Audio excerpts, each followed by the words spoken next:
सरकार लाई है विद्यार्थियों के लिए डिजिटल लाइब्रेरी। बच्चों के उज्जवल भविष्य के लिए बिहार सरकार है सदा अग्रसर और तैयार। कक्षा 1 से कक्षा 12 तक की सभी पाठ्य पुस्तक पूरक सामग्री एवं वीडियो अब शिक्षा विभाग बिहार सरकार द्वारा विकसित पोर्टल पर है उपलब्ध।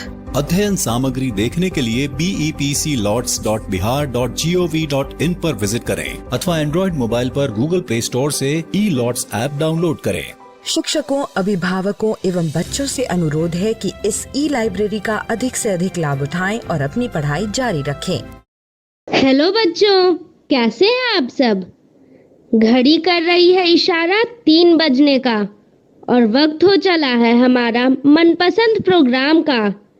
जी हाँ, मैं बात कर रही हूँ मेरा दूरदर्शन मेरा विद्यालय कार्यक्रम का, जिसमें क्लास 1 और 2 की पढ़ाई होती है और हम नई नई चीजें सीखते हैं, वह भी मजेदार ढंग से।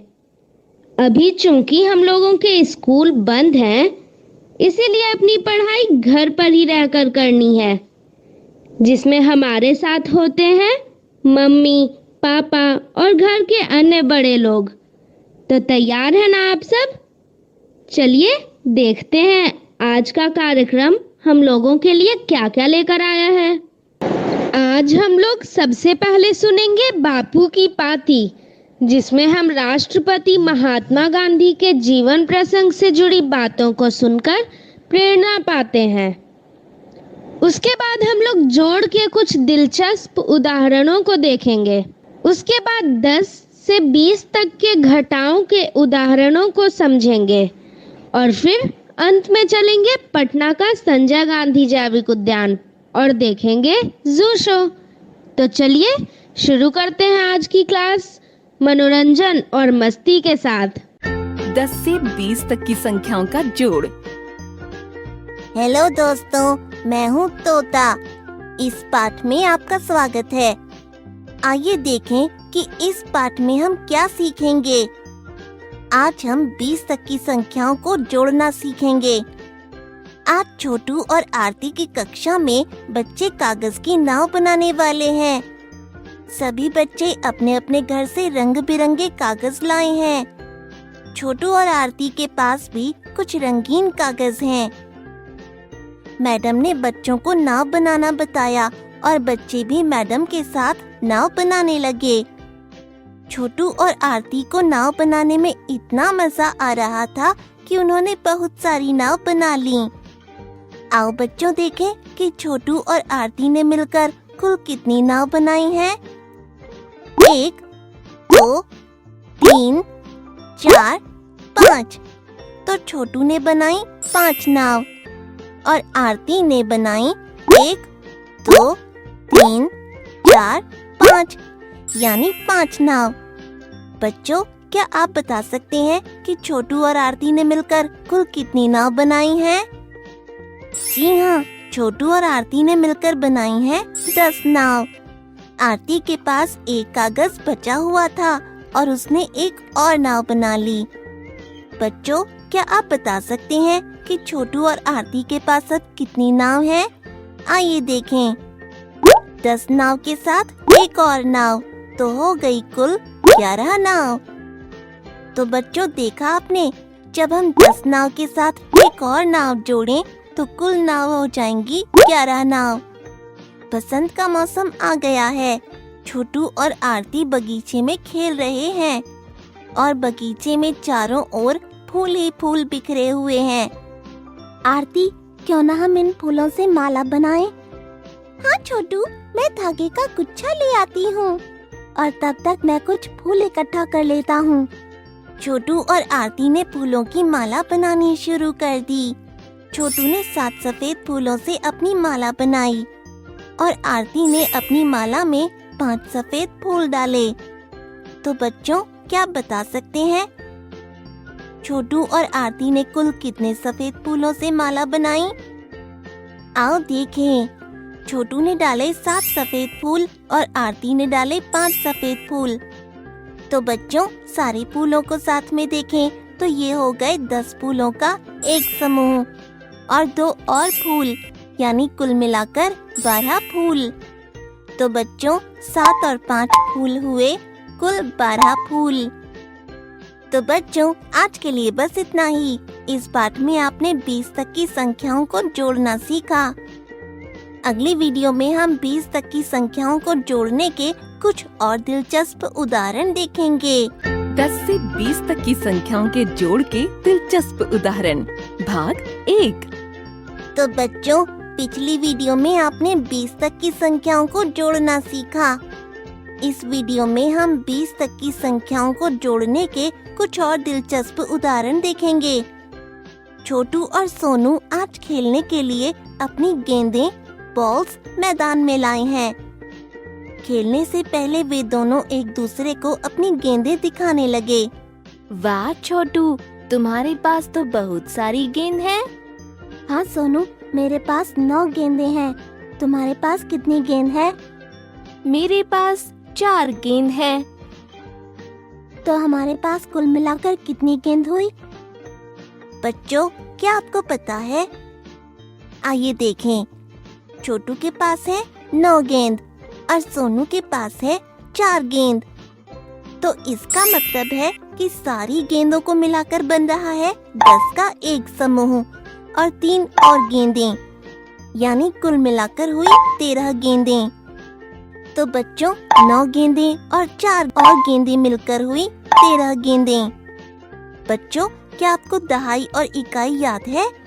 यहाँ हमारे पास है 13 गेंदें, यानी 1 दहाई जिसमें 10 गेंदें हैं और 3 इकाई जिसमें 3 गेंदें हैं। बच्चों, आज आरती का जन्मदिन है। आरती के सारे दोस्त उसके लिए पार्टी करने की तैयारी कर रहे हैं। नेहा पार्टी के लिए गुब्बारे फुला रही है। लाओ नेहा, मैं भी गुब्बारे फुलाने में तुम्हारी मदद करता हूँ। बच्चों, नेहा ने फुलाए 12 गुब्बारे और छोटू ने फुलाए 4 गुब्बारे। क्या आप बता सकते हैं कि छोटू और नेहा ने मिलकर कुल कितने गुब्बारे फुलाए? आओ देखें। सबसे पहले नेहा ने फुलाए 12 गुब्बारे और छोटू ने फुलाए 4 गुब्बारे। तो बच्चों, जब हम सभी गुब्बारों को एक साथ देखें तो हो गया 10 का एक समूह और 6 और गुब्बारे, यानी हमारे पास हो गए कुल 16 गुब्बारे। जी हाँ बच्चों, तो 12 और 4 गुब्बारे मिलाकर हुए कुल 16 गुब्बारे। इसका मतलब ये है बच्चों कि 12 में जब 4 जोड़ते हैं तो वो 16 होता है। आज के लिए बस इतना ही। इस वीडियो में हमने संख्याओं को जोड़ने के कुछ और दिलचस्प उदाहरण देखे, जिनका जोड़ 10 से 20 के बीच था। अगली वीडियो में हम 20 तक की संख्याओं को जोड़ने के कुछ और दिलचस्प उदाहरण देखेंगे और कुछ सामान्य गलतियों के बारे में जानेंगे जो नहीं करनी चाहिए। 10 से 20 तक की संख्याओं के जोड़ के दिलचस्प उदाहरण भाग 2। हेलो दोस्तों, पिछली वीडियो में हमने 20 तक की संख्याओं को जोड़ने के कुछ दिलचस्प उदाहरण देखे। इस वीडियो में हम 20 तक की संख्याओं को जोड़ने के कुछ और दिलचस्प उदाहरण देखेंगे और कुछ सामान्य गलतियों के बारे में जानेंगे जो नहीं करनी चाहिए। तो बच्चों, क्या आप जानते हैं कि पेड़ पौधे लगाना कितना जरूरी है? जी हाँ, आज छोटू अपनी माँ के साथ बगीचे में पौधे लगा रहा है। ये देखो छोटू, ऐसे लगाते हैं पौधे। इसके बाद इन्हें पानी देना होगा। माँ, मुझे भी पौधा लगाना है। छोटू, अब तुम भी पौधों को ध्यान से लगाना शुरू करो। छोटू ने लगाए 4 पौधे, माँ ने लगाए 9 पौधे। क्या आप बता सकते हैं कि दोनों ने मिलकर कितने पौधे लगाए?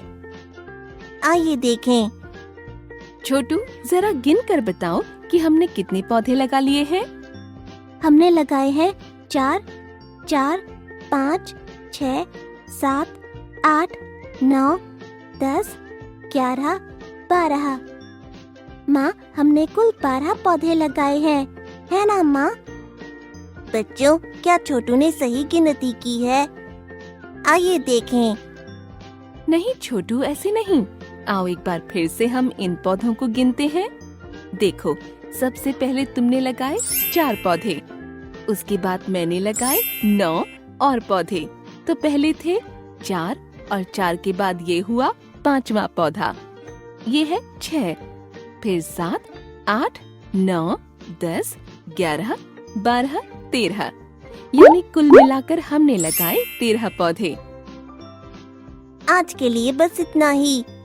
इन वीडियो में आपने 20 तक की संख्याओं को जोड़ना सीखा। मुझे आशा है कि आप यह विषय ठीक से समझ गए होंगे। बाय बच्चों।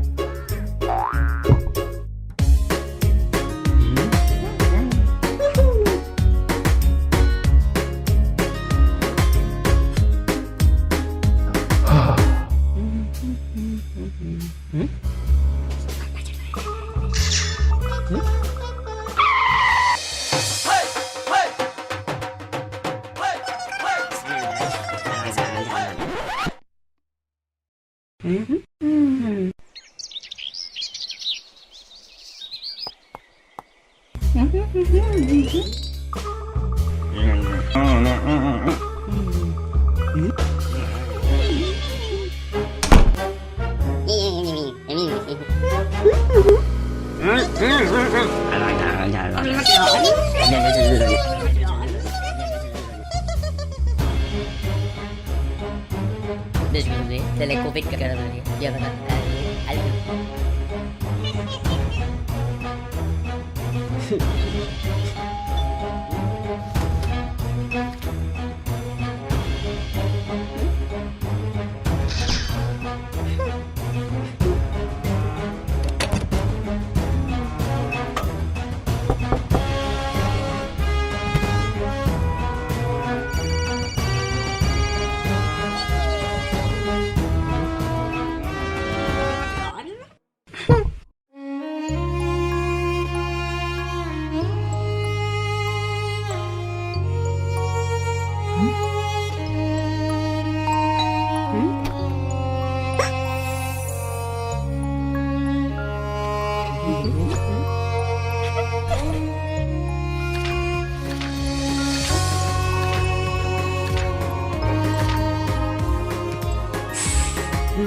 दस से 20 तक की संख्याओं का घटाव।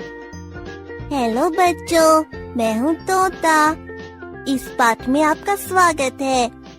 आइए देखें कि इस पाठ में आप क्या सीखेंगे। इस पाठ में आप 20 तक की संख्याओं को घटाना सीखेंगे। आज 15 अगस्त का दिन है। सभी बच्चे बाजार से पतंग खरीद रहे हैं। छोटू अपने दोस्त सोनू के साथ पतंग खरीदने जा रहा है। सोनू, चलो भाई जल्दी करो, नहीं तो सारी पतंगे बिक जाएंगी। हाँ हाँ छोटू, चलो चलें। सोनू, तुम्हें कितनी पतंगे खरीदनी है? मुझे 3 पतंग लेनी है। आज सारा दिन पतंग उड़ाएंगे। हाँ सोनू, मुझे भी पूरे दिन पतंग उड़ानी है। मैं तो 8 पतंग लूँगा। पूरे दिन मजे करेंगे। भैया मुझे 8 पतंगे दे दो और धागे की 2 रील भी दे देना। 1, 2, 3, 4, 5, 6, 7, 8। तो बच्चों, छोटू ने तो 8 पतंग खरीद ली, लेकिन सारी पतंग खत्म हो गई थी। अब सोनू उदास होकर पास के ही एक पेड़ के नीचे जाकर बैठ गया। अरे भाई, तुम क्यों उदास होते हो? ये लो, तुम मेरी 3 पतंगे ले लो। थैंक यू छोटू। चलो अब घर जाकर पतंग उड़ाते हैं। हाँ हाँ चलो। छोटू छत पर पतंग उड़ाने जा रहा था कि तभी छोटू की माँ ने उसे बुलाकर पूछा कि उसने कितनी पतंगे खरीदी हैं। छोटू ने बोला कि उसने खरीदी तो 8 पतंगे थीं, लेकिन उसमें से 3 पतंगे सोनू को दे दी। बच्चों, क्या आप बता सकते हैं कि छोटू के पास अब कितनी पतंगे बची हैं? जी हाँ, अब छोटू के पास है 5 पतंगे। आज छोटू का दोस्त सोनू उसके घर आया है। सोनू छोटू को कुछ दिखाने के लिए लाया है। आइए देखते हैं वह क्या है। छोटू छोटू देखो मैं क्या लाया हूँ। दिखाओ सोनू, क्या लाए हो? यह देखो, मेरी दादी ने मुझे पेंसिल का डिब्बा दिया। इसमें अलग अलग रंगों की पेंसिल है। वाह, ये तो बहुत सुंदर लग रही है। सोनू, क्या तुम बता सकते हो यह कितनी पेंसिलें हैं? हाँ, यह कुल 16 पेंसिल हैं। ओह, इतनी सारी पेंसिल। सोनू, क्या तुम मुझे भी इनमें से कुछ पेंसिल दोगे? ठीक है छोटू, मैं तुम्हें 4 पेंसिल देता हूँ। सोनू, तुमने मुझे 4 पेंसिल दे दी। इसका मतलब अब तुम्हारे पास कम पेंसिलें हैं। क्या तुम बता सकते हो कि अब तुम्हारे पास कितनी पेंसिल बची हैं? हाँ, बताता हूँ। सबसे पहले मेरे पास थी 16 पेंसिल, फिर उनमें से 4 पेंसिल मैंने तुम्हें दे दिए, तो 16 पेंसिलों में से 4 पेंसिलें हटा दी तो बची 10, और ये 2 यानी 12 पेंसिलें। Thank you Sonu. तो बच्चों, इस वीडियो में आपने सीखा कि 9 से बड़ी संख्याओं को कैसे घटाते हैं। अगली वीडियो में हम संख्याओं को घटाने के कुछ और दिलचस्प उदाहरण देखेंगे। 10 से 20 तक की संख्याओं के घटाव के दिलचस्प उदाहरण भाग 1। हेलो बच्चों, पिछली वीडियो में हमने 20 तक की संख्याओं को घटाना सीखा था। इस वीडियो में हम संख्याओं को घटाने के कुछ और दिलचस्प उदाहरण देखेंगे। बच्चों, आज छोटू को गणित का पेपर मिला है। वह स्कूल से घर वापस जा रहा है। पता नहीं मेरे पेपर में कितने अंक आए हैं। घर जाकर माँ से पूछूंगा। छोटू, आज तुम्हारे पेपर का परिणाम मिला होगा, तो बताओ तुम्हारे कितने अंक आए हैं? माँ, मैं हिसाब नहीं लगा पा रहा कि मेरे कितने अंक आए हैं। क्या आप मेरी मदद कर दोगे? हाँ छोटू, क्यों नहीं। सबसे पहले ये बताओ कि पेपर कुल कितने अंकों का था? 15 अंक का माँ। अब यह बताओ कि पेपर में तुम्हारी कितनी गलतियाँ थीं? केवल 2 गलतियाँ माँ। 2 गलतियाँ यानी 2 अंक कम। छोटू, अगर तुम 15 अंकों में से 2 अंकों को घटा दोगे तो तुम्हें पता लग जाएगा कि तुम्हारे कितने अंक आए हैं। ठीक है माँ, मैं ऐसा करके देखता हूँ। तो पेपर के कुल 15 अंक थे। उसके बाद मैं उनमें से 2 अंकों को घटा देता हूँ। माँ, मुझे कुल 13 अंक मिले हैं। शाबाश, बिल्कुल सही छोटू। छोटू, कल तुम्हारी नई कक्षा का पहला दिन है, तो आज तुम अपनी सारी कॉपियों में से उन कॉपियों को अलग कर लो जो भर चुकी हैं। हाँ माँ। अरे ऐसे नहीं छोटू, सबसे पहले अपनी सारी कॉपियाँ गिन लो। तो अभी मेरे पास है 17 कॉपियाँ। अब तुम उन कॉपियों को अलग कर लो जो भर चुकी हैं। 1, 2, 3, 4, 5 कॉपियाँ भरी हुई हैं। अब 17 कॉपियों में से 5 भरी कॉपियों को घटाकर बताओ कि तुम्हारे पास कितनी खाली कॉपियाँ हैं? तो 17 कॉपियों में से अगर हम 5 कॉपियाँ घटा दें तो बची 12 कॉपियाँ। शाबाश छोटू, बिल्कुल सही। अब बची हुई कॉपियों को अलग से रख दो। आज के लिए बस इतना ही। इस वीडियो में हमने संख्याओं को घटाने के कुछ और दिलचस्प उदाहरण देखे।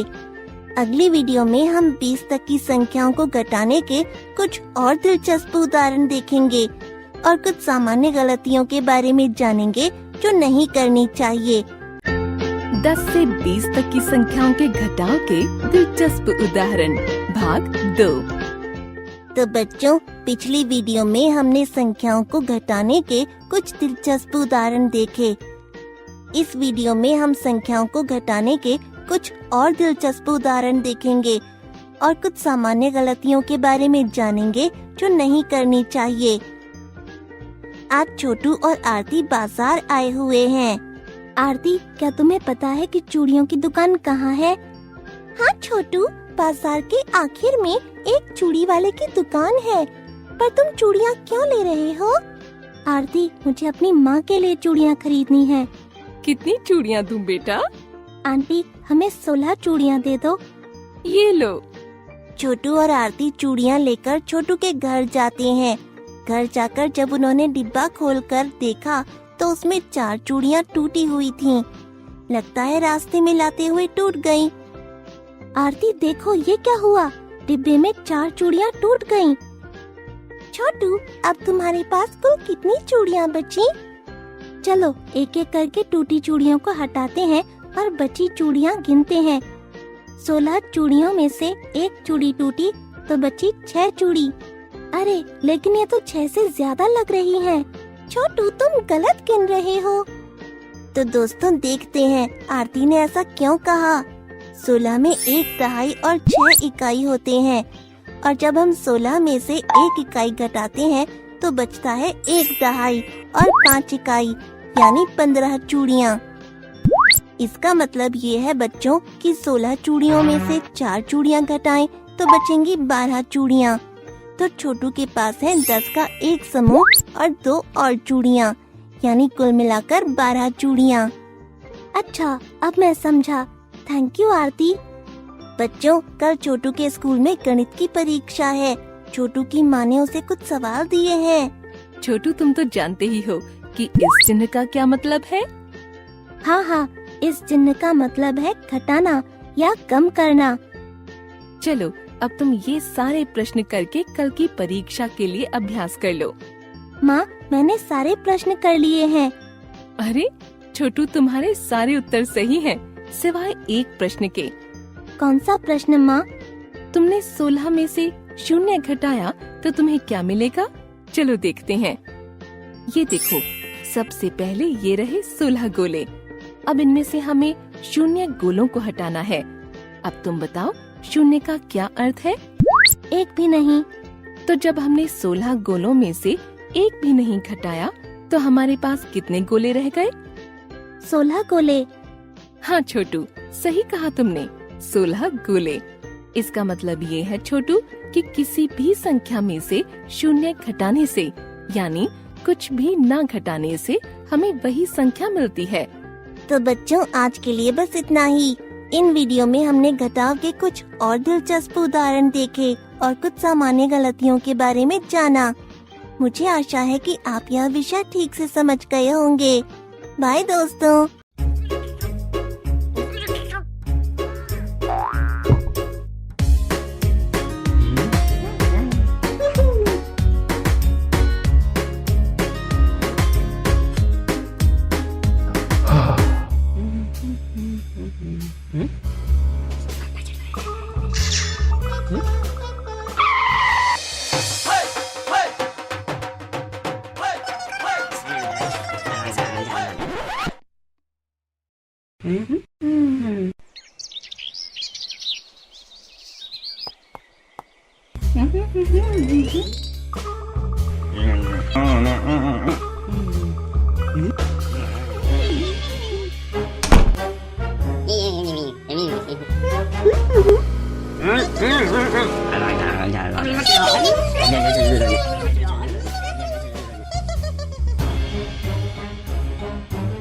Bismillah, tele COVID ka na rin. Yan na.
Sanjay Gandhi जैविक उद्यान जू आउटरीच प्रोग्राम में आपका स्वागत है।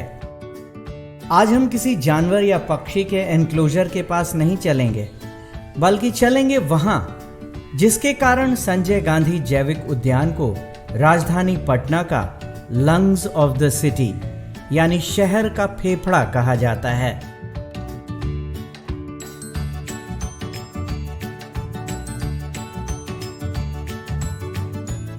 जी हां, आज हम बात करेंगे संजय गांधी जैविक उद्यान के वनस्पति क्षेत्र की और पर्यावरण, वन एवं जलवायु परिवर्तन विभाग बिहार सरकार के नूतन प्रयोग के बारे में।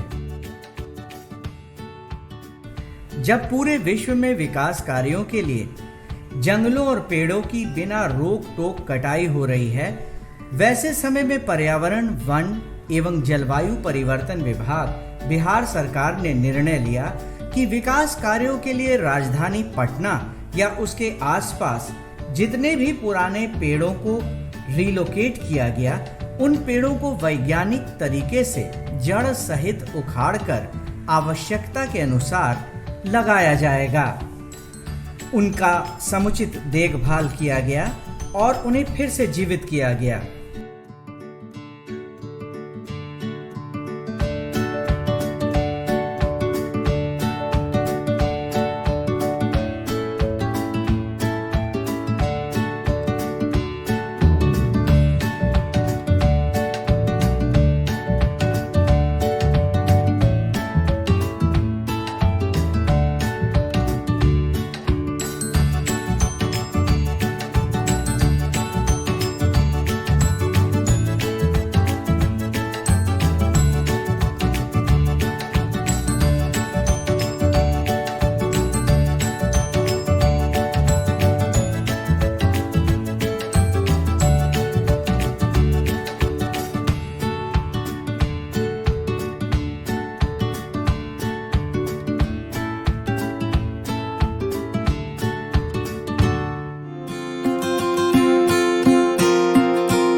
पर्यावरण, वन एवं जलवायु परिवर्तन विभाग के निर्णय को संजय गांधी जैविक उद्यान के कर्मियों ने अपने अथक प्रयास से सही साबित किया है और आज इन पेड़ों में न सिर्फ नई नई पत्तियां आ रही हैं, बल्कि कई टहनियों ने भी अब आकार लेना शुरू कर दिए हैं।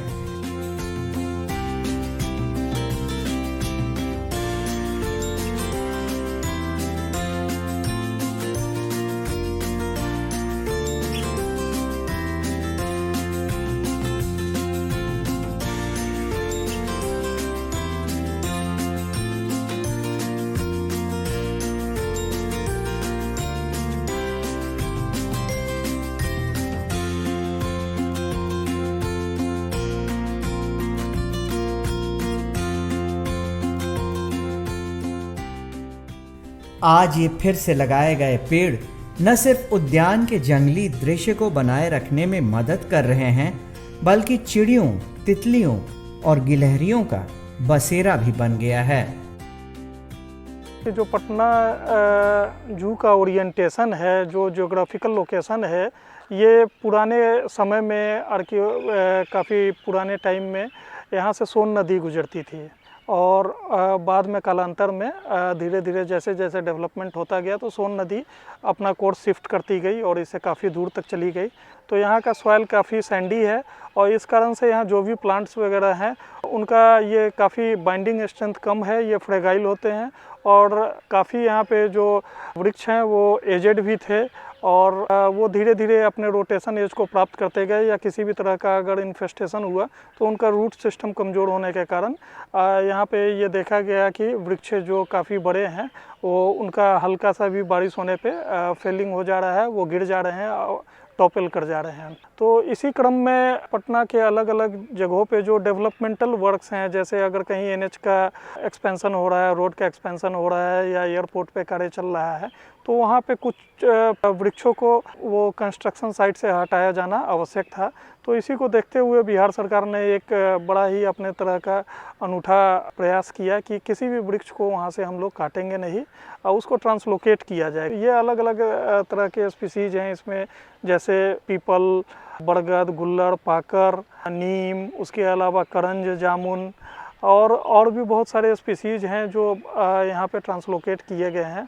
तो ये काफ़ी ज़्यादा सक्सेसफुल रहा है और उसको लगाए जाने के बाद से हम लोग देख सकते हैं कि लगभग 99% जो यहाँ प्लांट्स लगाए गए थे सभी के सभी सक्सेसफुली लग चुके हैं।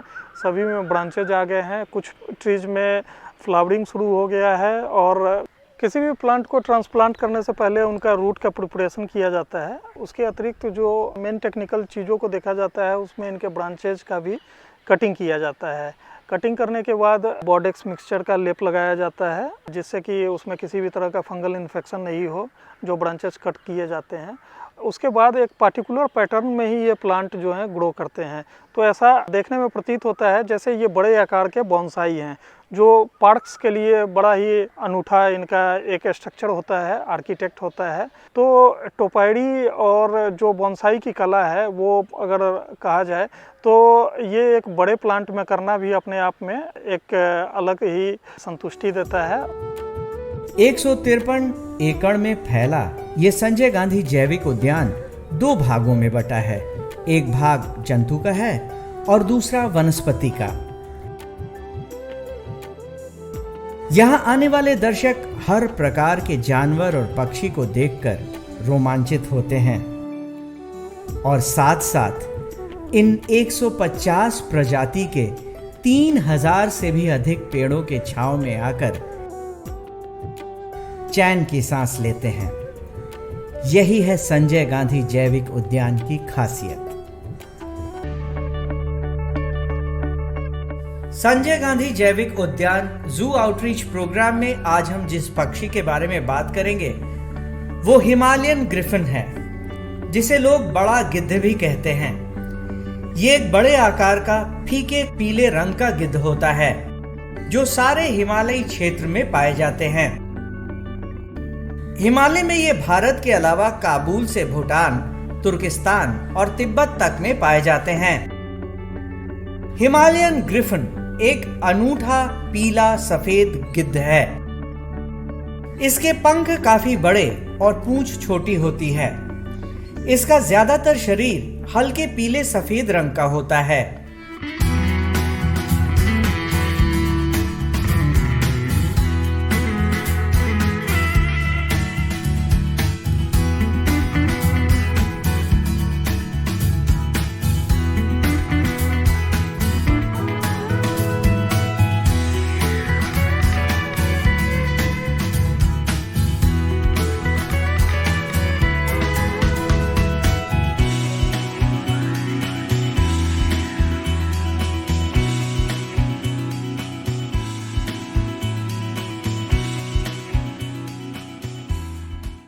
इन्हें हिमालय में 1200 से 5000 मीटर तक की ऊंचाई पर देखा जा सकता है। इसमें नर और मादा दोनों एक जैसे ही दिखते हैं। ये गिद्ध दिन के समय सक्रिय होते हैं। इस दौरान ये आसमान में काफी ऊंचाई पर उड़ते हुए मरे जानवर को देखकर एक समूह में उसे खाने के लिए आते हैं। इनकी दृष्टि काफी तेज होती है और आसमान में काफी ऊंचाई से मरे हुए जानवरों को देख लेते हैं। नर व मादा मिलकर चूजों को पालते हैं। मादा एक ही अंडा देती है। गिद्ध की ये प्रजाति भी धीरे धीरे कम हो रही है। इसकी औसत आयु 20 से 35 वर्षों तक होती है और इनका गर्भकाल 58 दिनों का होता है। ये इसलिए भी इम्पोर्टेंट है क्योंकि इनको नेचुरल स्कैवेंजर कहा जाता है। ये स्कैवेंजिंग का काम करते हैं। जो भी कार्कासेस हैं या वाइल्ड में हो या लाइव स्टॉक के होते हैं उसको ये स्कैवेंजिंग करके खाते हैं, जिसके कारण नेचर हमेशा क्लीन बना रहता है। काफ़ी बड़े होते हैं, लगभग इनका जो हाइट होता है वो 3.5 फीट तक पहुंच जाता है। ये लगातार नहीं उड़ सकते हैं, लेकिन ये काफ़ी ऊंचाई तक उड़ते हैं। जो इनका मैक्सिमम अल्टीट्यूड है जिस पे ये फ्लाई करते हैं, जो मिनिमम अल्टीट्यूड मतलब इससे ऊपर ही उड़ेंगे, ये लगभग 1200 मीटर है। इसके ऊपर ही ये ज़्यादा पाए जाते हैं। ये फरवरी मार्च में एग लेइंग प्रारंभ करते हैं और जो इनका क्लच साइज है ये 1 से 2 तक का ही होता है, काफ़ी छोटा होता है और उसे एक बच्चा निकलता है जो नेस्टिंग करते हैं। इनके पेरेंट्स काफ़ी अच्छे से नेस्टिंग करवाते हैं। उसके बाद ये लगभग 5 से 6 महीना रहने के बाद वो उनसे सेपरेट हो जाते हैं। पटना जू में इन्हें चिकन दिया जाता है खाने में और ये लगभग 1.5 kg चिकन एक वल्चर को दिया जाता है। और जो इनका मॉर्फोलॉजी है, जो इनका फिजिकल फीचर्स हैं, उसमें जो पिकुलरिटी है, उनके लेग के पास में हेयर का टफ्ट पाया जाता है और गर्दन के पास भी वाइट कलर का एक पैच होता है। हिमालयन ग्रिफन का जो IUCN स्टेटस है वो नियरली थ्रेटेंड है और इनके पॉपुलेशन में उतना ज़्यादा डिक्लाइन नहीं आया है जो और वल्चर्स में आया है। और जो स्टडीज़ है, साइंटिफिक स्टडीज़, उसके थ्रू ये पता चला है कि जो भी वल्चर में रिसेंट डिक्लाइन पॉपुलेशन में हुआ है, उसका मेन रीज़न है जो एनिमल कार्कासेस हैं, जो लाइव स्टॉक के कार्कासेस हैं, उसमें पाया जाने वाला एक केमिकल डिक्लोफेनाक जो as a painkiller use किया जाता है और मरने के बाद भी उनके बॉडी में इसका रेसिड्यूज पाया जाता है और इसे कंजम्पशन के बाद वल्चर जो इसे खाते हैं तो उनके बॉडी में चला जाता है और धीरे धीरे एग ले करते हैं। उसका सेल काफ़ी कमज़ोर होता है, उससे प्री मैच्योर हैचिंग हो जाता है बर्ड्स का और उनका डेथ होने लगता है। और प्रोलॉन्ग्ड डिक्लोफेनाक को खाने से वल्चर्स हैं, उनके लीवर और अनवाइटल ऑर्गन्स में भी डिजेनरेशन होता है, जिसके कारण उनका समय से पहले डेथ हो जाता है। गिद्ध के बाद हम जिस चिड़िया के बारे में बात करेंगे वो चील यानी काइट है। ये बेहद चतुर और फुर्तीले होते हैं। इनके शरीर के ऊपरी हिस्से का रंग भूरा और आंख के पीछे एक काला धब्बा और बाहर का पंख हल्के काले रंग का होता है।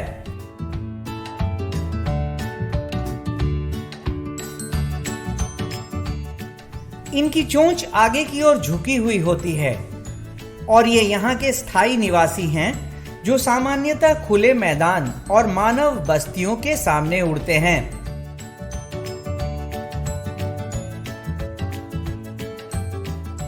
ये शिकारी पक्षी होते हैं जो ऊपर से ही अपने भोजन की तलाश करते हैं और जब इन्हें अपना भोजन दिख जाता है तो बहुत तेजी से उस पर झपट्टा मारकर लेकर उड़ जाते हैं। ये सर्वभक्षी होते हैं जो छोटे पक्षी, चूहे और मरे हुए जानवर खाना पसंद करते हैं।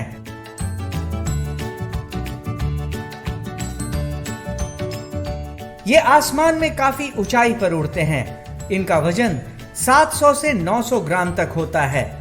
ये 2 साल के बाद प्रजनन योग्य हो जाते हैं और मादा चील 30 दिन के बाद एक बार में 1 से 30 अंडे देती है। संजय गांधी जैविक उद्यान में चील और ब्लैक काइट जो हैं ये काफ़ी अच्छे तरीके से रह रहे हैं। यहाँ पे इनके रख रखाव के लिए प्राकृतिक वास का आभास दिया गया है और उसी ये वातावरण में रहते हैं। चील जो हैं इनकी आवाज़ एक बहुत ही कॉमन आवाज़ है, ची ची करने की आवाज़ आती है। इसकी आवाज़ ही एक विशिष्टता है कि पहचान हो जाता है कि आसपास में चील है, जिसे हम लोग ब्लैक काइट भी कहते हैं। पूरे भारत में पाए जाते हैं, 2300 मीटर के नीचे पाए जाते हैं। ये हिमालयन रीजन में भी पाए जाते हैं। भारत के सभी वनों में ये पाए जाते हैं। ये मुख्य रूप से एक रैप्टर शिकारी पक्षी हैं जो मूलतः जो जंगलों में जो बड़े जानवरों के द्वारा शिकार किए जाते हैं उसका जो बचे हुए मांस होते हैं उसका भक्षण करते हैं। छोटे छोटे छिपकली, चूहे इत्यादि का, इंसेक्ट का भी ये खाना खाते हैं। संजय गांधी जैविक उद्यान में हम लोग इनके आहार के रूप में मांस देते हैं, चिकन देते हैं इनको। इनके जो चोंच होते हैं हल्के पीले होते हैं और पैर भी इनके हल्के पीले रंग के होते हैं। संजय गांधी जैविक उद्यान में जो चील के केज का रख रखाव किया जाता है, इनके बैठने के लिए जो एक व्यवस्था की जाती है, काफ़ी एक प्राकृतिक रूप से इनको बैठने की व्यवस्था की गई है। इनके केज में पौधे वगैरह लगे हुए हैं, छाया भी दिया गया है, पानी की व्यवस्था की जाती है, साफ सफाई रख रखाव बहुत अच्छे तरीके से किया जाता है। संजय गांधी जैविक उद्यान में हिमालयन ग्रिफिन और चील दोनों को बेहद पसंद किया जाता है और यहाँ आने वाले हर दर्शक इनके इंक्लोजर के पास इन्हें देखने आते हैं। संजय गांधी जैविक उद्यान के जू आउटरीच प्रोग्राम में आपका स्वागत है। तो चलिए आज के कड़ी में चलते हैं ज़ेब्रा के इंक्लोजर की ओर। ज़ेब्रा अफ्रीका में पाए जाने वाला घोड़े प्रजाति का पशु है। इसकी ऊंचाई 4 फीट 6 इंच तक और वजन 350 किलोग्राम तक होती है। इसके दौड़ने की रफ्तार 55 से 60 किलोमीटर प्रति घंटा तक होती है।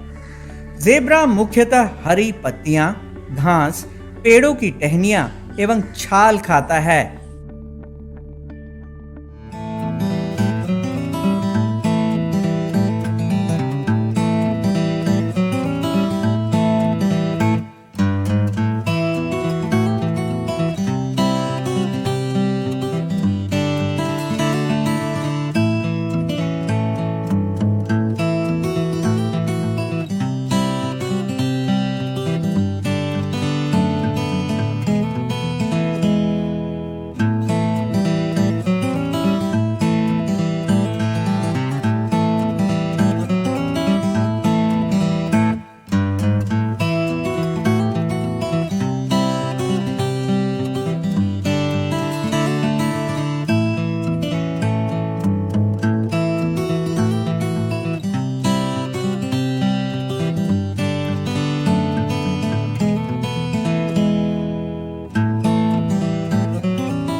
वास्तव में ज़ेब्रा काले रंग के होते हैं और बाद में उनके शरीर पर सफेद रंग की धारियां बननी शुरू हो जाती हैं। जिस तरह से हर इंसान के फिंगरप्रिंट अलग अलग होते हैं, उसी तरह से हर ज़ेब्रा के शरीर पर बनी धारियों का पैटर्न भी अलग अलग होता है। ज़ेब्रा बड़े बहादुर होते हैं और किसी शिकारी से बचने के लिए ये समूह में रहते हैं, जिससे शिकारी के लिए किसी ज़ेब्रा को पकड़ना बहुत मुश्किल हो जाता है। जब कोई ज़ेब्रा किसी शिकारी द्वारा घायल हो जाता है तो दूसरे ज़ेब्रा उसके आसपास इकट्ठा होकर उसे बचाने की कोशिश करते हैं। इसके साथ ही वो भागते हुए जिग-जैग मोशन में भागने के कारण शिकारियों को धोखा भी दे देते हैं। पटना जू में ज़ेब्रा 2006-07 से है और वर्तमान में अभी हमारे पास 2 ज़ेब्रा हैं, एक नर तथा एक मादा। और जो फीमेल ज़ेब्रा है इसे लास्ट ईयर अलीपुर जू से कलकत्ता से लाया गया था और हमारा प्रयास है कि इनमें भी प्रजनन करवाकर इनकी जनसंख्या को बढ़ाया जा सके। जब हम ज़ेब्रा की बात करते हैं तो इसके बारे में बताना लाजमी होगा कि ज़ेब्रा एक एक्जोटिक एनिमल है, अर्थात ये इंडिया में नहीं पाया जाता है। इनका जो नेचुरल हैबिटाट है वो अफ्रीका है। पटना जू में जो ज़ेब्रा हैं इनके लिए काफ़ी बड़ा इंक्लोजर बनाया गया है। इसके अलावा 2 इनका नाइट हाउस भी है जो इनके में इन्हें खाना देने तथा शेड में बारिश वगैरह में छिपने के लिए जगह प्रदान करता है। ये ज़्यादातर जो ड्राई एरियाज़ में रहते हैं तथा बालू और उस तरह के एरिया में ज़्यादा पाए जाते हैं। इन्हें बरसात और जो ह्यूमिड एरिया है उसमें ये सर्वाइव नहीं कर पाते हैं।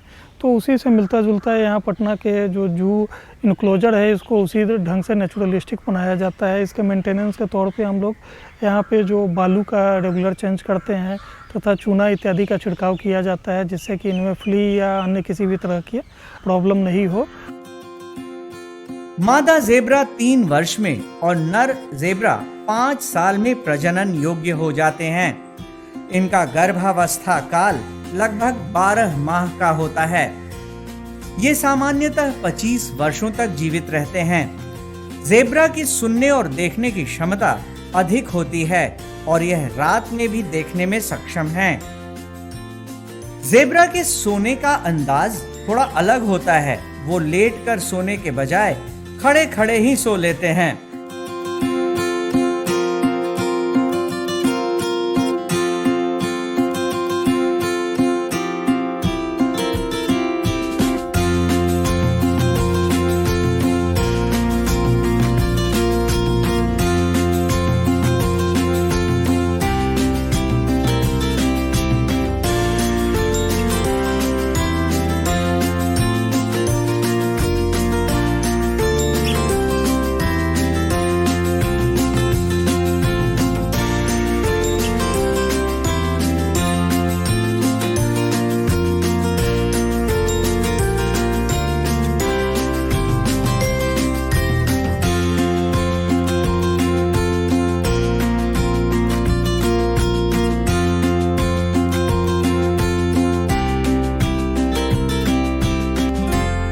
झुंड में चलते हुए नर ज़ेब्रा सबसे आगे चलते हैं और उनके पीछे मादा ज़ेब्रा चलती हैं। नर ज़ेब्रा झुंड को लीड करता है। तो आज की कड़ी में बस इतना ही, फिर मिलेंगे अगले एपिसोड में। तब तक के लिए नमस्कार।